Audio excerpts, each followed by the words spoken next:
Hello dear students, क्या हाल चाल है सबका? गुड। ओके बच्चों, तो अभी हम स्टार्ट करेंगे सेमेस्टर थर्ड की फ़िज़िक्स, जिसमें हमें सबसे पहले पढ़ना है optics and lasers. So optics का जो हमारा टॉपिक है वो आपने ऑलरेडी क्लास 12th में भी पढ़ा हुआ है, जिसमें आप रे ऑप्टिक्स पढ़ते हो और वेव ऑप्टिक्स में आप कुछ फिनोमिना पढ़ते हो। For example interference of light, diffraction of light, polarisation of light. तो अभी बीएससी में जो हमारा ऑप्टिक्स का सब्जेक्ट है वो वेव फिनोमिना से ही शुरू होगा।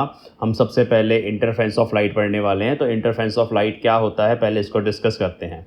देखिए, लाइट एक वेव है। वैसे लाइट का ड्यूल नेचर होता है। कहीं कहीं किसी किसी एक्सपेरिमेंट में लाइट पार्टिकल्स की तरह बिहेव करती है, लाइक कि ये फोटॉन्स की बनी हुई है। और कहीं कहीं पर जो लाइट है वो वेव्स की तरह बिहेव करती है। जैसे आपको पता है, इंटरफेरेंस ऑफ वेव्स में हमें लाइट को वेव मान के चलना पड़ेगा। वेव की प्रॉपर्टी से हम इंटरफेरेंस का जो फिनोमिना है उसको एक्सप्लेन कर सकते हैं। आपने प्लस टू क्लास में ह्यूजन प्रिंसिपल भी पढ़ा हुआ है, तो उसमें आपने wave theory of propagation of light already study करी हुई है।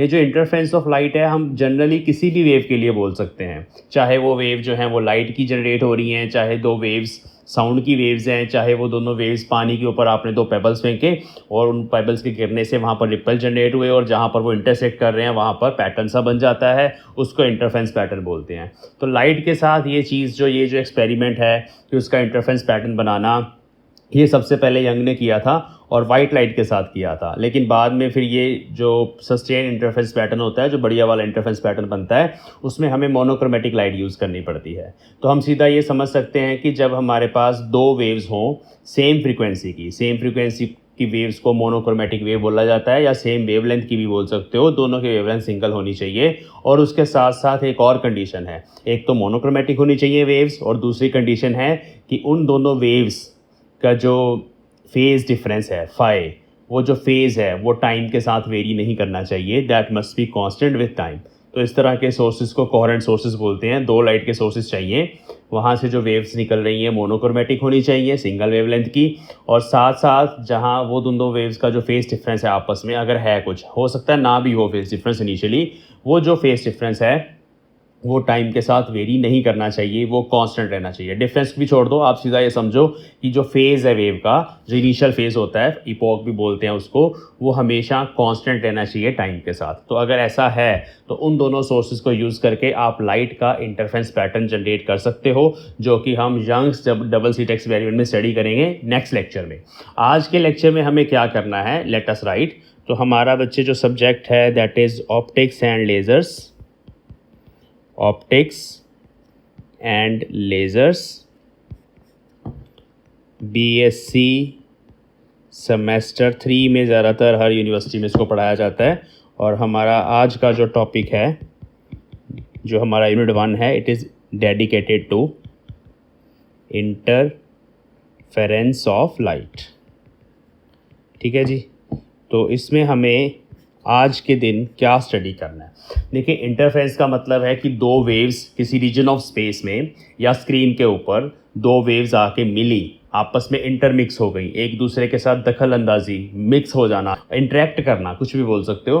तो इस तरह से किसी पॉइंट पर दोनों वेव्स के जो एम्पलीट्यूड्स हैं वो आके मिले। एम्पलीट्यूड भी बोल सकते हो, ट्रफ और क्रेस्ट की फॉर्म में भी समझ सकते हो। दो वेव्स एक पॉइंट पे जाके मिली। अब वहाँ पर उस पॉइंट पर जो लाइट की एनर्जी है वो या तो पहले से बढ़ जाएगी या पहले से कम हो जाएगी। और ये डिपेंड करेगा दोनों वेव्स का इनिशियल फेज़ कितना है और उस पॉइंट पे जो दो वेव्स पहुंच रही हैं उनका फेज़ डिफरेंस कितना है। तो फेज़ डिफरेंस फाई पे डिपेंड करेगा। तो अभी हमें इस आज के लेक्चर में दो वेव्स की इंटरफेरेंस करवानी है। इंटरफेरेंस का मतलब है हमें दोनों वेव्स को ऐड करना है एक पर्टिकुलर पॉइंट पी पे जाके। इसको बोला जाता है सुपरपोजिशन ऑफ टू वेव्स। ठीक है। और वहाँ से फिर हमें फर्दर कंडीशंस निकालनी है, मैक्सिमा की, मिनिमा की, या नो इंटरफेरेंस की। मैक्सिमा का मतलब होता है कंस्ट्रक्टिव इंटरफेरेंस, आपको ब्राइट लाइट नज़र आएगी वहाँ पे। मिनिमा का मतलब होता है डिस्ट्रक्टिव इंटरफेरेंस, वहाँ आपको कोई लाइट नज़र नहीं आएगी। और नो इंटरफेरेंस का मतलब होता है कि जनरल इल्यूमिनेशन, जैसे आप दो टॉर्च हैं उनको जला दिया तो वहाँ पे कोई पैटर्न थोड़ी नज़र आता है, जस्ट लाइट वहाँ पे ऐड अप हो जाती है, तो उसको बोलते हैं नो इंटरफेरेंस। तो let us write the heading. हमने स्टडी करना है सबसे पहले superposition of two light waves of same frequency. ठीक है, फ्रीक्वेंसी सेम, ओमेगा से इसको डिनोट कर लेंगे, एम्पलीट्यूड्स डिफरेंट लेंगे। वेव का एम्पलीट्यूड होता है ना, अभी सबको समझाऊंगा। तो एम्पलीट्यूड्स हैं, पहली वेव का A1, दूसरी का A2, एंड दोनों में फेस डिफरेंस है, इनिशियल फेस डिफरेंस कुछ है, लेट अस सपोज 5। तो ये दो वेव्स हैं हमारे पास, ठीक है। हमें इनकी करानी है इंटरफेरेंस। इसको डायग्राम से समझना हमें। निकलेगा क्या यहाँ से, यहाँ पे हमारे पास आएगा एक्सप्रेशन फॉर रिजल्टेंट वेव। जो हमारे पास नेट वेव बनेगी, दोनों को ऐड करने के बाद एक रिजल्टेंट वेव आएगी, उसका एक्सप्रेशन। वहाँ से फिर हमें एम्पलीट्यूड का भी एक्सप्रेशन निकालना है, रिजल्टेंट एम्पलीट्यूड, और आप इसमें रिजल्टेंट इंटेंसिटी भी बोल सकते हैं। सब फॉर्म्स में हम करेंगे।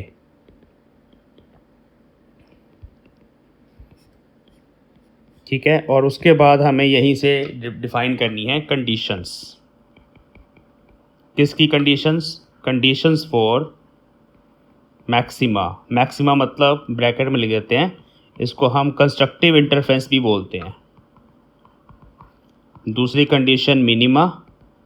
मिनिमा मतलब डार्क रीजन ऑफ स्पेस, जहाँ पे लाइट की जो आपस में कैंसल आउट हो जाएगी, उसको हम डिस्ट्रक्टिव इंटरफेरेंस भी बोलते हैं। और नो इंटरफेरेंस।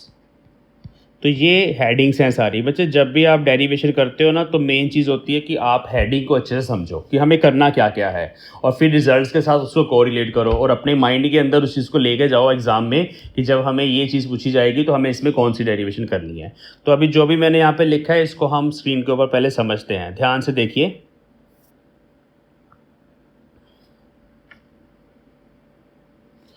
तो बेसिकली क्या है, हमारे पास दो सोर्सेज हैं लाइट के, एक S1 है, एक S2 है, और यहाँ पे कहीं पे स्क्रीन है।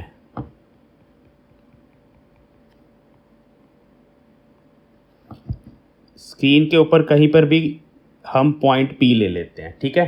तो यहाँ पे दो वेव्स पहुँची हैं, एक वेव ये गई है और दूसरी वेव ये चली गई। और इस पॉइंट पे मुझे देखना है कि क्या हो रहा है, what happens at this point. देखो ये जो पॉइंट है, इस पे दो चीज़ें हो सकती हैं। नंबर 1, पहली वेव का ट्रफ पहुंचा, दूसरी का भी ट्रफ पहुंचा, तो उस पॉइंट पे बड़ा ट्रफ बनेगा। मतलब हम यहाँ पे बोल सकते हैं कि यहाँ पे दोनों एम्पलीट्यूड्स आपस में ऐड हो गए हैं, A1 + A2। ये वेव का एम्पलीट्यूड होता है ना, देखो ये एक साइकिल होता है, दिस इज़ 1 साइकिल, और यहाँ पे ये जो चीज़ होती है इसको बोलते हैं एम्पलीट्यूड। तो अगर दोनों वेव्स का हमारे पास पहुँचा ट्रफ और ट्रफ, मतलब ये दोनों वेव्स जो हैं वो इन फेज होके पहुंची हैं, दोनों में फेज डिफरेंस 0 है, तो वहाँ पर हमें एक बड़ा एम्पलीट्यूड मिलेगा, एक बड़ा ट्रफ मिलेगा वहाँ पे जाके। इसको बोलते हैं कि ये कंस्ट्रक्टिव इंटरफेरेंस है। हमें इसकी कंडीशन निकालनी है, हमें बताना है कि फेज डिफरेंस फाई की कौन कौन सी वैल्यूज़ पे ये काम होगा। दूसरी सिचुएशन ये बन सकती है कि फर्स्ट वेव का ट्रफ पहुंचा, दूसरी का क्रेस्ट पहुंचा, और ये दोनों तो आपस में ऐड होकर 0 कर देंगे, क्योंकि आप देख सकते हैं कि एक जगह पॉजिटिव वैल्यूज़ हैं, दूसरी जगह नेगेटिव वैल्यूज़ हैं और इक्वल हैं एक दूसरे के। जब उनको आप ऐड अप करोगे उन वैल्यूज़ को, ये वाई की वैल्यूज़ हैं, डिस्प्लेसमेंट्स की वैल्यूज़ हैं। इलेक्ट्रिक फील्ड भी आप मान सकते हो कि लाइट इज़ इलेक्ट्रोमैग्नेटिक वेव। तो वहाँ पर हमारे पास कुछ नहीं मिलेगा स्क्रीन पे पॉइंट P पे, अगर ये सिचुएशन बनेगी कि वहाँ पर एक का ट्रफ पहुँच गया यहाँ पे, दूसरी का क्रेस्ट पहुँच गया, वो दोनों एक दूसरे को कैंसिल आउट कर देंगे। इसको बोलते हैं डिस्ट्रक्टिव इंटरफेरेंस। और यहाँ पे जो रिजल्टेंट एम्पलीट्यूड होगा वो A1 - A2 होगा। अभी हम ये निकालेंगे सारी कंडीशंस, इनको हमें ड्राइव करना है, तो इस लेक्चर में इसको ड्राइव करेंगे। तो ये होगी दूसरी कंडीशन। एक और चीज़ हो सकती है, उसको बोलते हैं no interference.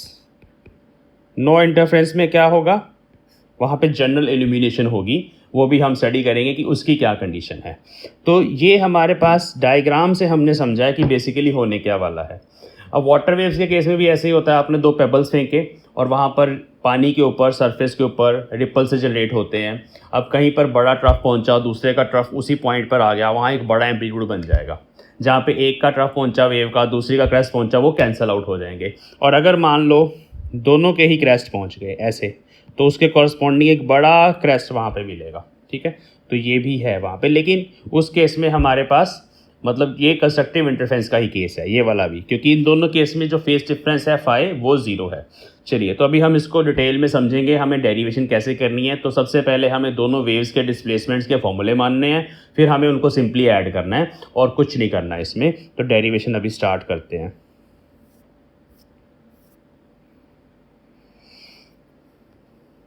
So we will consider two monochromatic waves। अभी हम लाइट की बात कर रहे हैं तो लाइट ले लेते हैं, वैसे जनरल सेंस में किसी भी वेव के लिए ट्रू है ये। So consider two monochromatic waves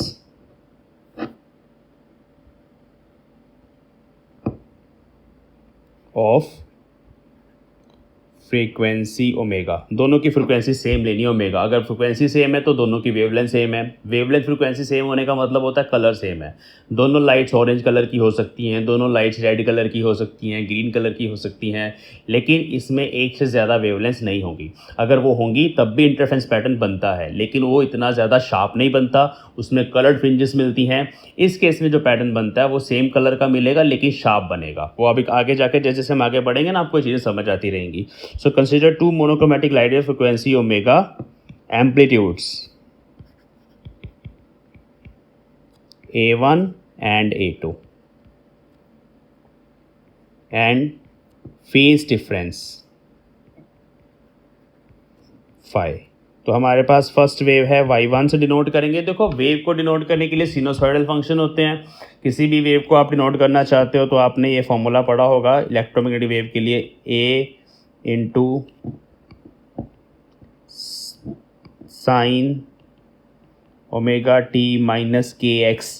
तो x पोजीशन होती है और t टाइम होता है। तो हम जहाँ पर ये वेव मान रहे हैं वहाँ हम x को 0 ले रहे हैं, मतलब वो जो मैंने पॉइंट p माना है कहीं पर भी स्क्रीन पे, वहाँ हम x को 0 मान लेंगे तो हमारे पास सिर्फ इतना फंक्शन बचेगा। तो हमें पोजीशन की यहाँ पे टेंशन नहीं है, हमें देखना है कि उस पर्टिकुलर पॉइंट पर जो दो वेव्स पहुँची हैं वो उस पर टाइम के साथ वहाँ पर कैसे फ्लक्चुएशंस हो रही हैं। टाइम के साथ क्या वो इन फेस फ्लक्चुएशंस हो रही हैं या आउट ऑफ फेस हो रही है। एक का ट्रफ दूसरे क्रेस्ट, एक का ट्रफ दूसरे क्रेस्ट ही हमेशा वहाँ पहुँच रहा है तो डिस्ट्रक्टिव हो जाएगी। लेकिन अगर दोनों के ट्रफ या दोनों के क्रेस्ट उस पॉइंट पर पहुँचेंगे with respect to time at all the times तो वहाँ पे हमेशा कंस्ट्रक्टिव इंटरफेरेंस होगी। आई होप आप थोड़ा सा इमेजिन कर पा रहे हो कि एक पॉइंट है स्क्रीन पे, वहाँ पे लाइट की वेव्स आई जा रही है ऐसे टाइम के साथ, लेकिन उस पॉइंट पे विद रिस्पेक्ट टू टाइम क्या वो इन फेस पहुंच रही हैं या आउट ऑफ फेस पहुंच रही हैं। मेन ये सिचुएशन है। इसके अलावा और भी बहुत कुछ हो सकता है। Out of face, in face के अलावा फाई की वैल्यू कुछ भी हो सकती है। कोई एंगल हो सकता है π/4, π/2, π/3, π/6। तो वो सारे एंगल्स जो हैं वो डिसाइड करेंगे कि वहाँ पे रिजल्टेंट लाइट कितनी नज़र आएगी, वही हमें समझना है इसमें।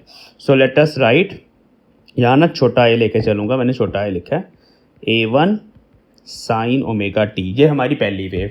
दूसरी wave A2 sine omega t plus phi. इसमें फाई जो है इन दोनों का फेस डिफरेंस है। आपको नज़र आ रहा है ना कि इनिशियल फेस डिफरेंस है दोनों के अंदर।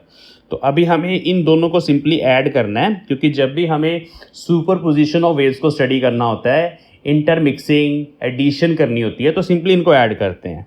तो रिजल्टेंट डिस्प्लेसमेंट निकालने के लिए by principle of superposition क्या होना है यहाँ पे, y is equal to y1 plus y2। तो यहाँ पे ऐड करना कितना आसान है, देखिए A1 sine omega t plus A2 sine omega t plus phi. तो यहाँ पे साइन A प्लस B का फॉर्मूला लगेगा इस जगह पे, वो हम लगा लेते हैं। तो y आ गया A1, यहाँ ना विच इम्प्लाइज दैट का साइन ऐसे डाला करो नोट्स में, omega t plus A2 sine A cos B plus cos A sine B। ये फॉर्मूला आई होप आपको आता है, सिंपल होता है। तो ये बन जाएगा A1, देखिए A1 यहाँ आ रहा है और हमारे पास साइन ओमेगा टी एक यहाँ आ रहा है और एक यहाँ आ रहा है। तो मैं साइन ओमेगा टी को ना कॉमन लिखना चाहता हूँ, तो बनेगा A1 plus A2 cos phi, और इसके साथ साइन ओमेगा टी कॉमन आएगा प्लस यहाँ से कॉस ओमेगा टी आएगा। तो दूसरी टर्म बनेगी A2 साइन फाई ऐसे लिख दिया और कॉज ओमेगा टी मैंने पीछे लिख दिया। तो ये बड़ा आसान सा एक्सप्रेशन है, cos omega t as it is आ गया, A2 साइन फाई से मल्टीप्लाई होकर यहाँ पे आ गया। ठीक है जी, समझ आ रही है। तो अभी हमें इसको क्या करना है, देखिए इस एक्सप्रेशन के अंदर ये वाली जो टर्म है जिसको मैं अभी हाईलाइट कर रहा हूँ, ये टर्म और ये वाली टर्म, ये दोनों कांस्टेंट्स हैं। क्योंकि इसमें टी टाइम नहीं आ रहा, तो जो कांस्टेंट्स हैं उनको हम किसी और कांस्टेंट की फॉर्म में पुट कर सकते हैं।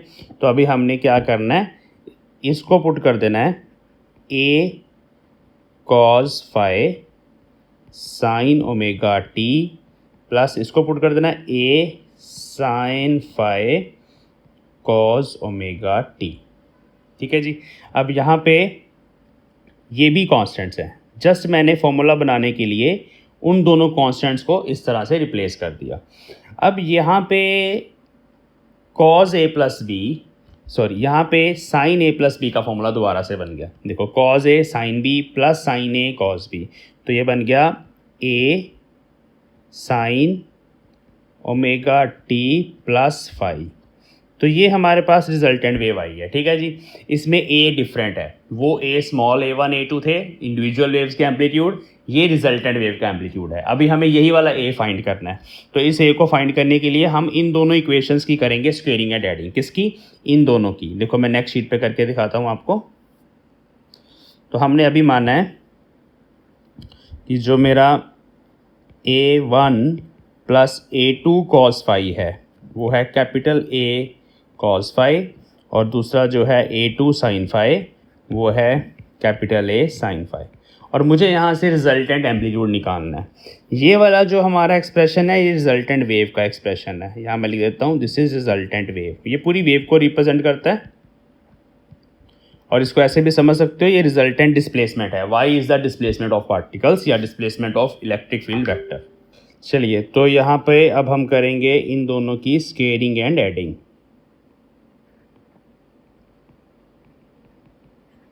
इधर आ जाएगा A1 square plus A2 square cos square phi plus 2A1 A2 cos phi ना। यहाँ पे देखिए जब आप होल स्क्वेयर करोगे तो A प्लस बी का होल स्क्वेयर का फॉर्मूला लगेगा। राइट हैंड साइड पे आएगा A square cos square phi, नीचे आएगा A2 square sine square phi, इधर आएगा A square sine square phi. ये होगी स्क्वेयरिंग। अब इनको करना है ऐड।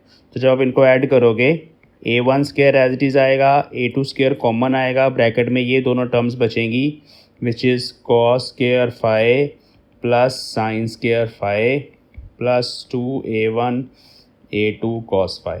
और राइट हैंड साइड पे सिंपली ए स्क्वेयर बचेगा because cos square phi plus sine square phi is 1। ये वाला भी 1 हो जाएगा। तो ए आ गया under root A1 square plus A2 square plus 2A1 A2 cos phi. तो this is the formula for resultant amplitude. जो वेक्टर सम वाला फॉर्मूला होता है ना रिजल्टेंट ऑफ टू वेक्टर्स, बिल्कुल वैसा ही है। इसके पैर में AR लिख देते हैं, रिजल्टेंट एम्पलीट्यूड। अब यहाँ पर देखिए रिजल्टेंट एम्पलीट्यूड सिंपली जो आ रहा है उसमें cos फाई वाली टर्म आ रही है जो ये डिसाइड करेगी कि इस AR की वैल्यू कितनी आएगी। फाई दोनों वेव्स के बीच में फेस डिफरेंस है। जो दोनों वेव्स उस पर्टिकुलर पॉइंट पे पहुंची हैं, पहुंचने के बाद जो फेस डिफरेंस है फाई वो है। इनिशियली फेस डिफरेंस अगर ना भी हो तब भी फेस डिफरेंस हो सकता है, बट ये फाइनल वाला फेस डिफरेंस है फाई, जो P पॉइंट पे दोनों रेज पहुंची हैं।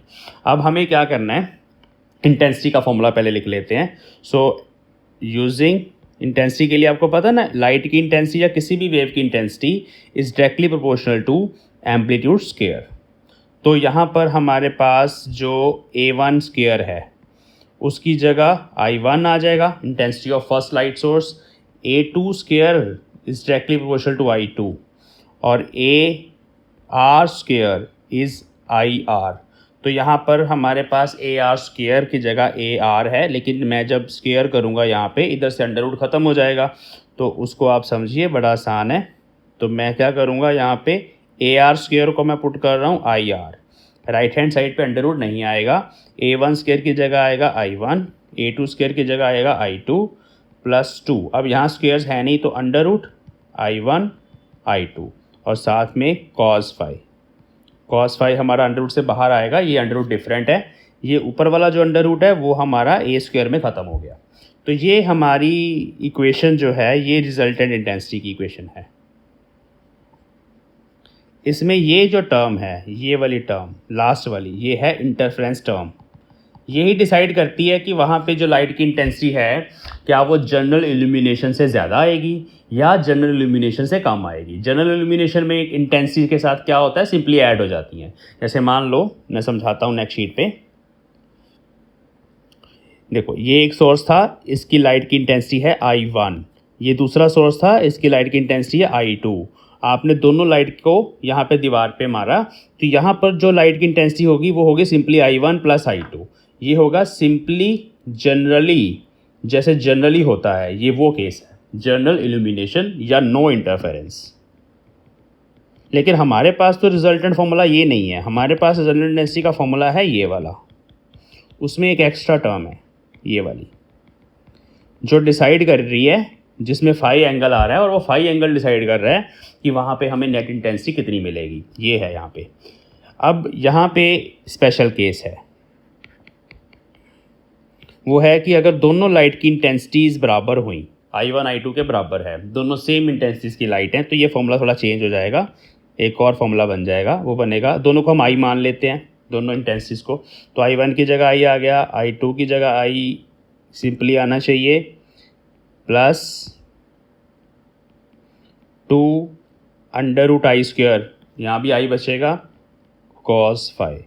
तो यहाँ पे 2I plus 2I cos phi, तो यहाँ पे आ गया 2I common, 1 plus cos phi, 1 plus cos phi which is 2 cos square 5/2।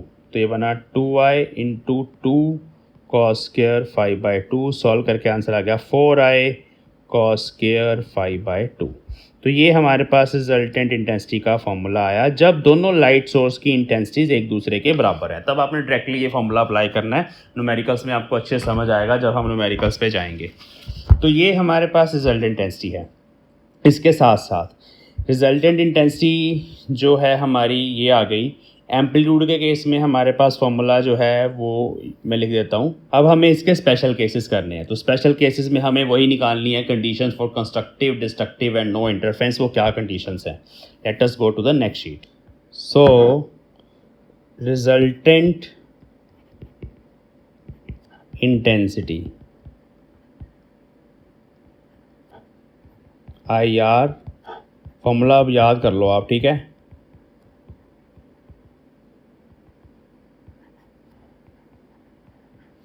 दूसरे केस में फॉर्मूला है 4I कॉस स्क्वायर 5/2। तो ये 5 फेज डिफरेंस पे डिपेंड करता है। तो सबसे पहले हमारी कंडीशन है फॉर कंस्ट्रक्टिव इंटरफेरेंस क्या होना चाहिए। जैसे मैंने अभी आपको समझाया ही है, कंस्ट्रक्टिव इंटरफेरेंस में दोनों लाइट की इंटेंसिटी I1 प्लस I2 से कुछ ज़्यादा आएगा, वो ज़्यादा ये टर्म है। अब इसमें कॉस फाई जो है उसमें 5 फेज डिफरेंस है, तो फाई की वैल्यूज़ चेंज होने से ये टर्म की वैल्यू चेंज होगी। अब फाई की मैक्सिमम वैल्यू क्या होती है? वो होती है मैक्सिमम वैल्यू कॉस फाई की कितनी होती है? 1 होती है। फाई की नहीं, कॉस फाई की मैक्सिमम वैल्यू 1 होती है। सो जब ये टर्म 1 हो जाएगी तो यहाँ पे maximum value 2 under root I1 I2 आएगी। So in this case angle phi is equal to 2n pi, where n starts from 0 1 2 up to जितना मर्जी आप ले जाओ, n तक ले जाओ, और कॉस फाई इन सारी टर्म्स से 1 होगा। देखो cos 0 is 1, cos 2 pi is 1, ऐसे ही कॉस 4 पाई इज़ 1। तो ये कॉस फाई वाली टर्म 1 हो जाएगी तो रिजल्टेंट इंटेंसिटी आएगी। तो इसमें देखो कुछ ऐड हो रहा है। क्या ऐड हो रहा है? ये वाली टर्म I1 प्लस I2 नहीं है, सिंपली वो जनरल इल्यूमिनेशन है, उससे ज़्यादा इंटेंसिटी आई है। तो दिस इज़ द केस। अब हमें दूसरे फॉर्मूले में भी देखना है IR क्या आ रहा है। सेम इंटेंसिटी वाले फॉर्मूले में वो आएगा 4I कॉस स्क्वायर 5/2। 5/2 मतलब 2n पाई/2। ये 2 से 2 कट गया, कॉज एन पाई -1 होता है, ये बना 4i -1 का square which is 1, answer is 4i। मतलब उस केस में रिजल्टेंट इंटेंसिटी मैक्सिमम वैल्यू जो होती है वो 4i होती है, 4 गुना लाइट की जो ओरिजिनल इंटेंसिटी थी I1 या I और I टोटल कितनी थी 2i थी ना, डबल ट्वाइस ऑफ आई। तो इस केस में कितनी होगी 4 गुना लाइट, वहाँ पर 4i। ये लाइट कहाँ से आ रही है, जस्ट रीडिस्ट्रीब्यूशन हो रही है, कहीं से निकल के उस पॉइंट पे आ गई जहाँ पे मैक्सिमा है। तो ये मैक्सिमा की कंडीशन है, इसको मैक्सिमा भी बोला जाता है, कंस्ट्रक्टिव इंटरफेरेंस भी बोला जाता है, और इस केस में ब्राइट फ्रिंज भी बनती है। इन टर्म्स ऑफ एम्पलीट्यूड क्या होगा, देखो एम्पलीट्यूड वाले फॉर्मूले में भी इसको अप्लाई करना हमें। तो ए आर स्केयर लिख रहा हूँ मैं, which was A1 square plus A2 square plus 2A1 A2। अब फिर कॉस फाई तो 1 ही है हमारे पास, तो ये टर्म बनी है, तो ये बन गया A1 प्लस A2 का होल स्केयर, और इस स्केयर से ये स्केयर कट गया, तो रिजल्टेंट एम्पलीट्यूड इसमें आएगा A1 प्लस A2। मैंने पहले ही बताया रिजल्टेंट एम्पलीट्यूड इतना। रिजल्टेंट इंटेंसिटी को इन टर्म्स ऑफ एम्पलीट्यूड लिखना है तो आप ऐसे लिख सकते हो, मैं कलर चेंज करके यहाँ लिख देता हूँ, IR is directly proportional to A1 plus A2 whole square. ये भी इंपॉर्टेंट है, ये भी आगे जाके काम आएगा। IR की जगह हम यहाँ पे I मैक्स कर देते हैं, क्योंकि ये है हमारे पास केस मैक्सिमम इंटेंसिटी वाला। तो आई होप आपको ये समझ आ गया कि ये हमारी कंस्ट्रक्टिव इंटरफेरेंस है कि उन दोनों वेव्स के बीच में फेज डिफरेंस 0 चाहिए। अब इसका मतलब है दोनों इन फेज हैं, मतलब दोनों के वहाँ पे जाके या तो ट्रफ मिल रहे हैं या क्रेस्ट मिल रहे हैं विद रिस्पेक्ट टू टाइम। देखो फ्लक्चुएशंस हो रही हैं वेव के अंदर, बट दोनों के वहाँ पे ट्रफ ही पहुँच रहे हैं। आप समझ पा रहे हो ना, आई होप आप समझ पा रहे हो, हर जगह ट्रफ या क्रेस्ट एक ही फेस में दोनों वेव्स वहाँ पहुँच रही हैं। तो ये हो गया। दूसरा केस करते हैं डिस्ट्रक्टिव का, केस 2।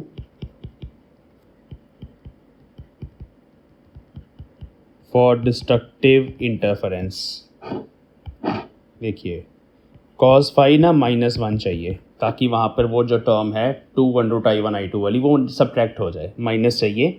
तो ये तब होगा जब फाई की वैल्यूज़ 2n-1 पाई के बराबर होंगी। यहाँ पे n को आपने 1 से शुरू करना है, तो आगे जाके बताऊंगा YDSC में 1 से क्यों शुरू करना है, बट 1 से शुरू करना है। इसको ना ऑड इंटेग्रल मल्टीपल ऑफ पाई बोला जाता है। ऑड आएगा ना, देखना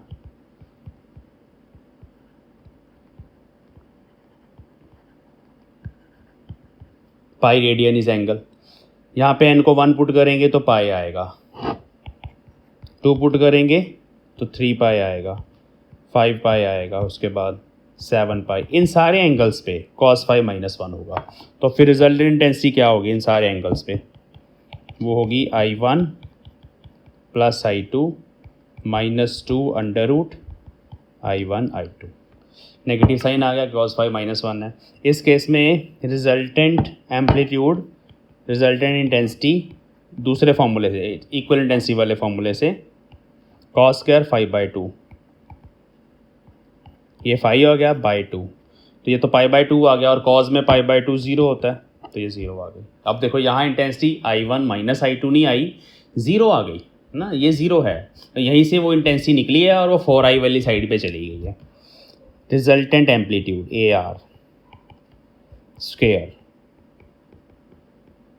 यहाँ आएगा -2A1 A2, cos फाई वाली टर्म नेगेटिव -1 है, ये बन गया A1 -A2 का होल स्क्वायर, स्क्वायर से स्क्वायर काट दो, तो रिजल्टेंट एम्पलीट्यूड मैंने शुरू में बताया था A1 -A2 आएगा।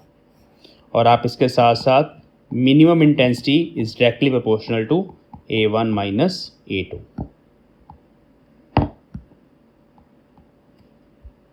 का square, intensity is always directly proportional to amplitude square. तो ये कंडीशन है डिस्ट्रक्टिव इंटरफेरेंस की, जिसको आपने याद रखना है। ये नहीं कि भाई ठीक है समझ आ गया तो ओके, इसको आपने याद रखना है। इसको हाईलाइट कर देते हैं ग्रीन कलर से कि जब फाई इतना होगा तो हमारे पास डिस्ट्रक्टिव इंटरफेरेंस होगी, ये वैल्यू याद रखनी है। अब हम चलते हैं नेक्स्ट शीट पे, नो इंटरफेरेंस के लिए क्या होता है।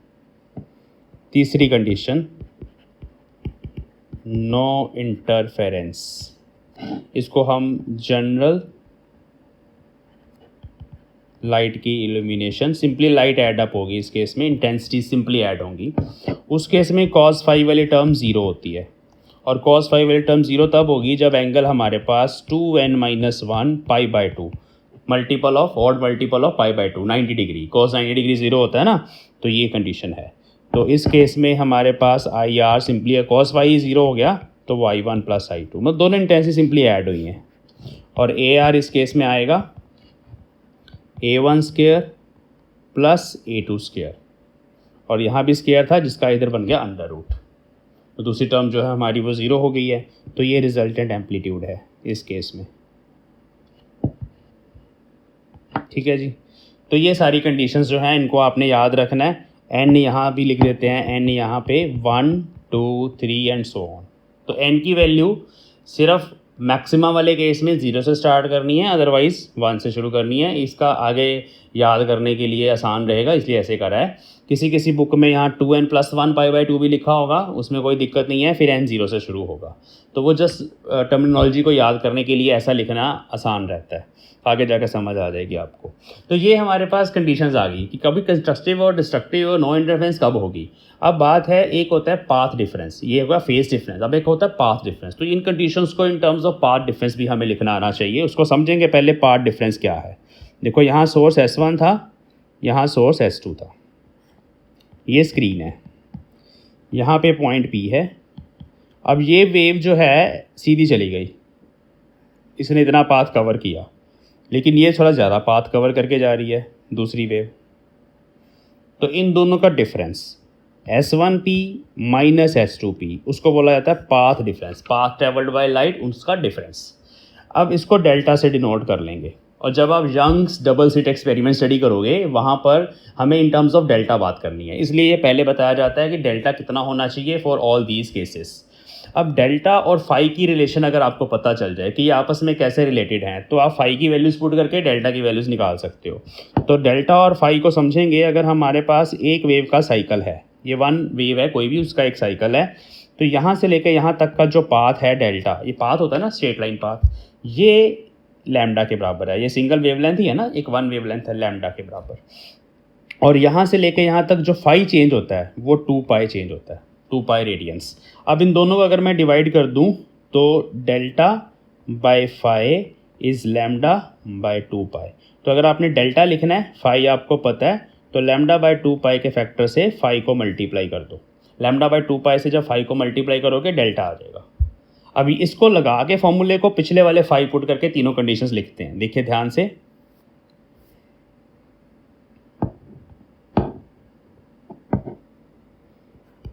Constructive interference phi was 2n π and starting from 0 1 2 and so on, delta is lambda by 2π into 2n π, 2π π n, answer is n lambda.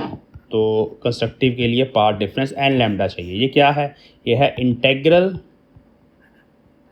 Multiple of lambda. Lambda क्या होता है? वेवलेंथ। ये तो जो दो वेव्स पहुंची हैं, या तो उसमें n0 के कॉरस्पॉन्डिंग किसी भी वेवलेंथ का डिफरेंस ना हो, या एक वेवलेंथ का हो, तब भी दोनों इन फेस रहेंगी, या दो वेवलेंथ का हो, आधी वेवलेंथ का ना हो, क्वार्टर का भी ना हो, किसी और पॉइंट पे भी नहीं। तो अगर इंटेग्रल वेवलेंथ का डिफरेंस है 2 लैम्डा का, 3 लैम्डा का, 5 लैम्डा का, 150 लैम्डा का, 5000 लैम्डा का डिफरेंस आ गया उन दोनों पाथ्स के बीच में, तो वहाँ पे हमेशा कंस्ट्रक्टिव इंटरफेरेंस होगी उन सारे पॉइंट्स पे। चलो जी, तो ये कंडीशन है। डिस्ट्रक्टिव के लिए भी लिख लो। उसमें फाई कितना था जी? उसमें फाई था 2n-1 π। तो डेल्टा आएगा लैम्डा बाय 2π इंटू 2n-1 π। पाई से पाई कट गया, it is 2n-1 lambda by 2। ये डेल्टा है। हाफ वेवलेंथ, ये है odd integral multiple of half wavelength.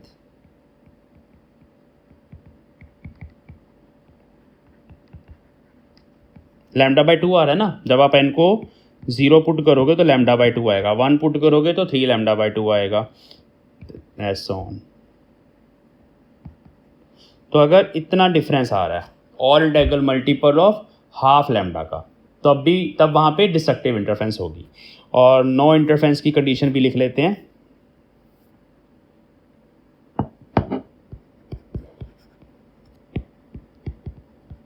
उस केस में हमारे पास कितना है, 5, याद नहीं आ रहा मुझे, आ गया है, आपको आया, ये था, यहाँ पे पाई था, और हमारा डेल्टा आएगा λ/2π इंटू ये वाला फेज डिफरेंस जो मैंने ऊपर लिखा है,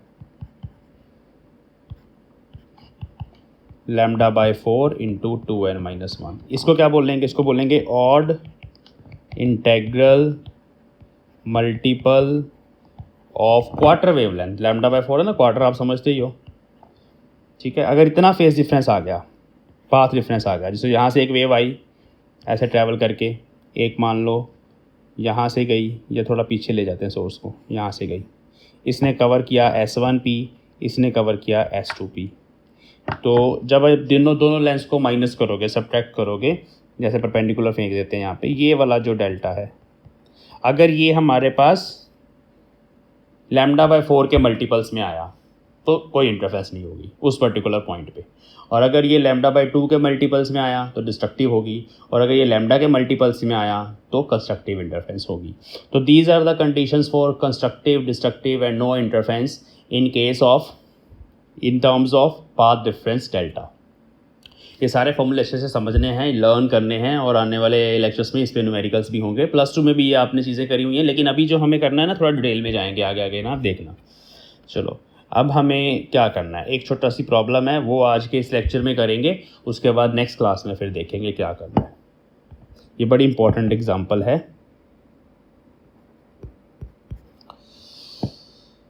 हमें प्रूव करना है एक रिलेशन को,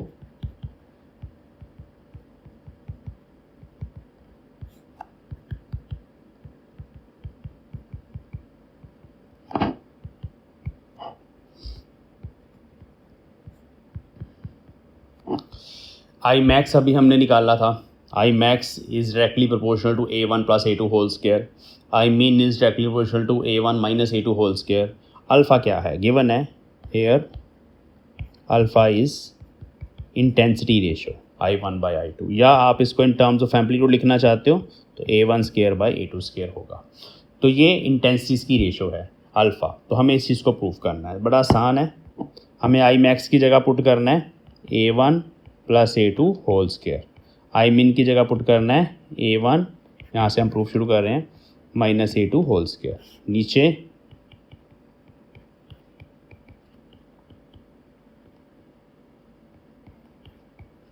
अब इसको सॉल्व करेंगे, ऊपर हमारे पास A1² + A2² + 2A1A2 आएगा,